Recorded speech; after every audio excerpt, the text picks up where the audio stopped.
Daisy Jail Farm Park, first one of its kind in India, now in Hyderabad. 50% discount on Magic Pass. అది Janasena party అధికార ప్రతినిధి మరియు Vijayawada west incharge Pothina Mahesh గారు రాజీనామా press meet ఇవన్నీ చూస్తున్నాం మనం. యాక్చువల్లీ నేను ప్రెస్ మీట్ పెట్టాల్సిన దాని మీద నేను అందుబాటులో లేను, వేరే ఊర్లో ఉన్నా కాబట్టి వీడియో చేసి పంపించాల్సి వస్తుంది. కాబట్టి మిత్రులు మీడియా వాళ్ళు జనసేనకు క్షమించాలి. ప్రెస్ మీట్ పెట్టినందుకు వీడియో ద్వారా అర్థం చేసుకోవాల్సింది కోరుకుంటూ మహేష్ గారి మూడే ప్రశ్నలు అడుగుతా. ఒకటి, 2019 మీకు సీట్ ఎక్క ముందు మీరు ఎక్కడున్నారు? మీరు 2016లో 17లో జనసేన పార్టీలోకి వచ్చారు. మీకు ఈరోజు జనసేన పార్టీ లేకపోతే మీకు ఇంత చరిష్మ ఎక్కడేది వచ్చేదా? అసలు పవన్ కళ్యాణ్ గారు మీకు ఎంత ప్రియారిటీ ఇచ్చారు, ఎంత వాల్యూ ఇచ్చారు మీకు తెలుసు కదా. ఇవన్నీ కూడా మీరు ఎక్కడి నుంచి వచ్చింది? మీరు గతంలో రాజకీయ నేపథ్యం ఏముందా? గతంలో ఏం లేదు కదా. జనసేన పార్టీ మనందరికి పునాదులు. మనకందరికీ జనసేన పార్టీ పవన్ కళ్యాణ్ గారు భిక్ష పెట్టారు. ఈరోజు మన పవన్ కళ్యాణ్ గారు ఏదో వ్యూహాలు ఆశయాలు ఉన్నాయి కాబట్టి అర్థం చేసుకొని పోవాలి. ఇప్పుడు నేనున్నాను, ఉదాహరణకి ప్రజారాజ్య పార్టీ నుంచి పనిచేస్తున్నా, 2014లో నుంచి జనసేన పార్టీ పెట్టిన రోజు నుంచి ఉన్నాను, మీకన్నా ముందు నుంచి ఉన్నా. నేను ఉన్నా, మొన్నటి ఇన్ఛార్జిగా ఇచ్చారు, తిరుపతిలో పనిచేస్తున్నా, ఏదో సీట్ ఆశించా, రాలేదు, ఎవరు వైసీపీ అతను సీట్ ఇచ్చారు, దాని మీద నేను కొంచెం అలిగున్నా, నచ్చలేదు, ఇష్టం ఉంటే పని చేస్తా అభ్యర్థికి, లేదంటే పిఠాపురం పోయి పవన్ కళ్యాణ్ గారి గురించి పని చేసుకుంటా. అంతేకాని ఎక్కడ కళ్యాణ్ గారి గురించి మాట్లాడను కదా. ఎందుకంటే నిజమైన జనసైనికులు అలా ఉంటారు, పవన్ కళ్యాణ్ గారి మనుషులు అలా ఉంటారు. ఏదో వైసీపీ ఇచ్చిన స్క్రిప్ట్, వైసీపీకి పంపించిన 3 పేజీలు మీరు తీసుకొచ్చి చదవడము, దాన్ని బీసీ కార్డు పెట్టడం కరెక్ట్ కాదు.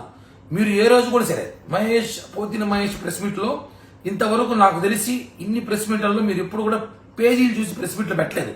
మొట్టమొదటిసారి 4 పేజీలు చదివి ప్రెస్ మీట్ పెట్టారంటే ఆ పేజీలు ఎక్కడి నుంచి వచ్చాయి, ఆ పేజీలు వెనకాల ఎవరున్నారు, ఇవన్నీ కూడా మాట్లాడాల్సిన అవసరం ఉంది.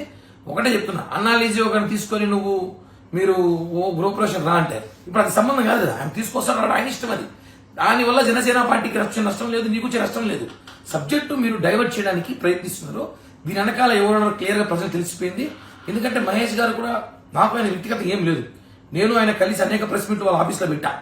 గత సంవత్సరంలో నాకు సహకరించాడు, పార్టీతో ఉన్నాడు, సహకరించాడు, ప్రెస్ మీట్లు పెట్టాం, అనేక చోట్ల మేము కలిసి పనిచేసాం, ఉద్యమాలు చేసాం, అన్ని చేసాం. ఈ రోజు కొన్ని జరుగుతూ ఉంటాయి. ఇంకా భవిష్యత్తు ఉంది, మనకి 2 నెలల మంచి భవిష్యత్తు రాబోతుంది. అది అర్థం చేసుకోవాలి. కానీ పవన్ కళ్యాణ్ గారిని ఇష్టం వచ్చినట్టు మాట్లాడితే, మనోహర్ గారిని మాట్లాడితే, జనసేన పార్టీ నాయకుల్ని కార్యకర్తలు ఏదో మేమేదో అమాయకులను, ప్రజలు మమ్మల్ని ఏదో విస్మరించారనో, మీకన్నా మేధావులు లేరని మాట్లాడితే మాత్రం బాగోదు. మీరు పవన్ కళ్యాణ్ గారికి క్షమాపణ చెప్పాలి, జనసేన పార్టీ నాయకులు గారికి క్షమాపణ చెప్పాలి.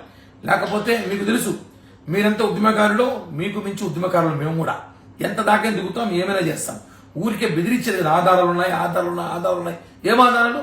ఏమవుతాయి ఆధారాలు అంటే? ఏం ఆధారాలు? కేవలం జనసేన నాయకులు తప్పుదో పట్టించడానికి ప్రయత్నిస్తారు.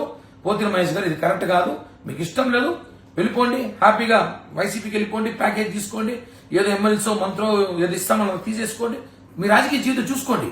మీరు మమ్మల్ని మాట్లాడి మమ్మల్ని డైవర్ట్ చేయాలో, మమ్మల్ని ఏదో ఇబ్బంది పెట్టాలో పవన్ కళ్యాణ్ గారు మాట్లాడితే మాత్రం ఊరుకునే ప్రసక్తి లేదు. జాగ్రత్త. సుమన్ టీవీలో మీ పర్సనల్ అండ్ బిజినెస్ ప్రమోషన్స్ కోసం కింది నెంబర్కి కాంటాక్ట్ చేయండి.